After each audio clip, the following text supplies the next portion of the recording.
More than 7 years ago in 2013, Atlus released Shin Megami Tensei 4 for the Nintendo 3DS. Around its release, the 3DS was 2 years into its life and lacked a great library of JRPGs, which is odd since that's the most popular genre on the 3DS nowadays.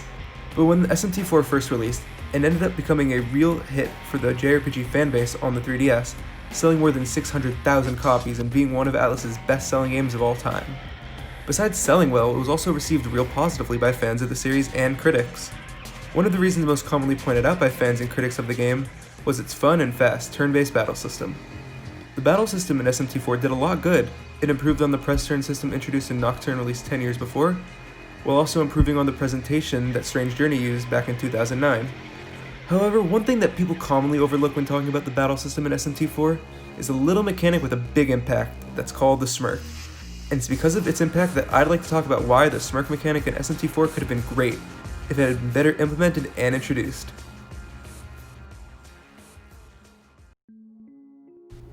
Though, if I'm going to explain that, I'm going to have to go over how battles and smirking works in Shin Megami Tensei 4. Similar to Strange Journey, which I've spoken about previously on the channel, the battles in SMT4 are turn-based, with you taking control of yourself and possibly 3 other demons from your stock in a first-person perspective. Unlike Strange Journey, SMT4 uses the press turn system first introduced by Nocturne in 2003, in which you and your demons exploit the enemy's weaknesses or land critical hits with physical moves to gain extra turns in battle. The same also goes for the enemies, which if they're able to exploit your weaknesses, they'll be able to get extra turns in combat. However, if you end up hitting an enemy with something they nullify, you'll lose turns and vice versa. A common strategy during combat encounters in SMT games is to build a team that nullifies the attacks of the enemy to reduce their turns, while simultaneously having a team that can exploit the enemy's weaknesses for more turns. Added to SMT4 was a new mechanic called the smirk. During combat, given that you or one of your demons exploits the enemy's weakness, land a critical hit, or nullify an enemy move, there will be a random chance that they'll smirk as long as they don't have any status effects on them at the time a smirk is possible. The smirk has a lot of benefits if you happen to activate it, such as highly increasing your attack, chance of landing a critical hit with a physical move, and lastly evasion. Now I want to present you with an in-game situation where smirking would be advantageous. Early into SMT4 you fight one of the series' most infamous bosses in the Minotaur. Anyone who has played SMT4 knows how hard the Minotaur can be if you don't know what you're doing. It can even be hard to those who do know what they're doing. The Minotaur specializes in physical skills such as Labra Strike, Onikagra, and Charge. Since you fight the Minotaur really early into the game, it's not likely you'll have a demon that resists or nullifies physical skills, or even know a demon that has the ability to reflect physical skills. So at this point it seems that the best you could do is to debuff him and buff your team while taking advantage of his weakness to ice. However, if you or one of your demons smirks, you'll be able to take advantage of that evasion boost. Even when debuffed in both agility and attack, the Minotaur can still end up doing a lot of damage. So if you're able to use the evasion boost granted to you by the smirk, you'll be able to remove his 3 press turn count more easily. And that's really cool. The smirk mechanic can add a new layer of strategy to combat that's unlike other Megaten titles. Or so it would have been if there weren't some really irritating issues with the mechanic.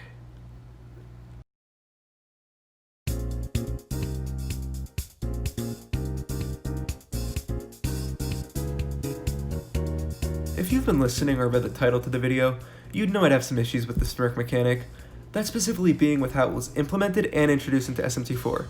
I want to discuss this, not only for the sake of analysis and critique towards an often overlooked element of SMT4, but also to potentially give newcomers a little understanding on how the mechanic works. I'd first like to talk about how little significance smirking is treated with during combat. Even though I can't prove this, I believe smirking in SMT4 was added on by the devs as a last-minute addition to try and spice up the game's combat. Smirk in SMT4 is a weird thing. It's not treated as being a buff/debuff, nor is it a status effect. It's just sort of its own thing that takes elements from both to make something new, which is fine. I've seen that in games a lot. But smirk also just sort of happens during combat. There's no way to strategize around it. It just comes and goes, and once it's there, you're gonna have to deal with it. This is because of the RNG behind the mechanic. While it's not a big issue, it's just not ideal to strategize around a random element that the player has no control over. Because of this, the player might treat the mechanic with little thought in the long run, something that is also influenced by how it's barely introduced into the game. The smirk mechanic has little introduction, and it's in a way that's made to seem that the player is just expected to pick up on how the mechanic works and its significance in the game, which is fine. A lot of games do that hands-off approach to teaching mechanics really well, like the Mega Man series. SMT4 even does that with the press turn system. The issue there is that unlike the press turn system, the player has no way to control the smirk. Without the ability to control smirk, Most players might disregard the mechanic and its importance in the game's combat by sweeping it under the rug. Because of this and a lack of understanding, the player might have the smirk mechanic work against them rather than for them, instead of acting as a potential layer of strategy for the player to use. To give an in-game example of the smirk being detrimental, I want to return to the Minotaur fight from early on in the game once again, but this time as a new player who has no idea what they're doing. The Minotaur is an early game boss. You fight around 3 to 4 hours into the game around level 10. The Minotaur also specializes in physical skills, which are hard to resist really early into the game. At this time, you'll probably have an alright understanding of how the combat works, such as the press turn system and weakness exploitation. On a first attempt, you'll try and figure out what weakness the Minotaur has that you could exploit, and on a second attempt, try and build a team around his weakness to get the most turns possible, which is pretty standard for SMT games.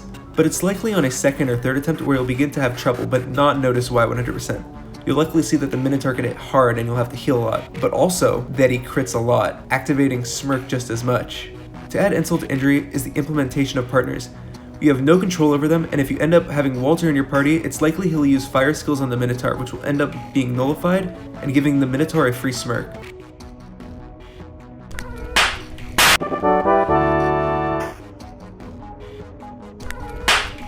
No, unacceptable. Because of a somewhat mediocre implementation into the combat and a lack of introduction, the Smirk is likely going to work against you in this fight. Even if the Smirk mechanic was only introduced better and still worked the same, I'm willing to bet that a lot less people would have had an issue with the Minotaur. So in the end, the Smirk mechanic in SMT4 can seem like a poorly implemented and introduced mechanic that ends up working against the player more than they realize. Even after all of this, I wouldn't say that the Smirk is a bad mechanic, it's just one that has a lot of potential and could have been great at adding a new layer of strategy into combat. Which is exactly what they did with the sequel.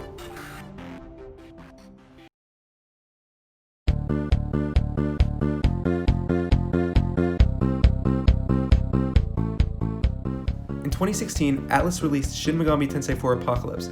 The game acts as a what-if scenario to the neutral ending in SMT4. The game is very mixed within the community, some love it, others hate it. I think it's pretty good, but if there's one thing they undeniably did better was the Smirk mechanic. In Apocalypse, they addressed all of my big issues with the mechanic. It's both better implemented and introduced into the game. For one, it's more efficient to strategize within combat, with the player being able to activate and remove the Smirk. They even added new ways to strategize with the mechanic, such as with light and dark moves only insta-killing if you're smirking, and second, particular moves inflicting certain status effects if the player has Smirk activated, with moves like Power Punch guaranteeing days of smirked, and Health Thrust debuffing the enemy's defense. There were also just some really good quality of life features added to smirking.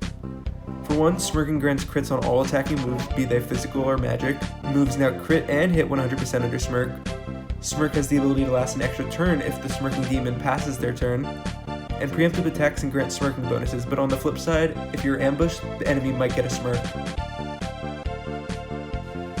Because of these additions, smirking is now better implemented because of how much more directly it's introduced to the player in and out of combat. Also, in the menu, you can check how the Smirk mechanic works if you ever need a quick refresher on it. So yeah, smirking in SMT4 could have been better, and then in Apocalypse it was made better by being fully realized as a mechanic. I like it a lot. I think smirking's cool.